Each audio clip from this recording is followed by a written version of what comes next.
So if Ethereum goes to $3,000, that's going to be amazing.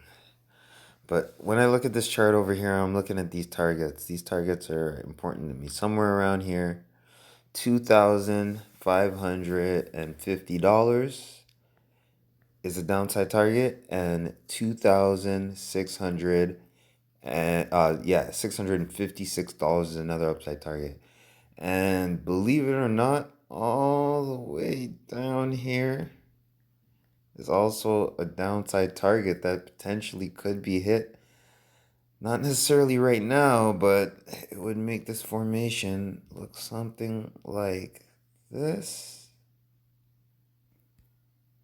with a red candle, and then potentially bounce up to $3,000 with a green candle, right? So if you like these type of analysis, like, comment, subscribe, and I'll see you in the next video.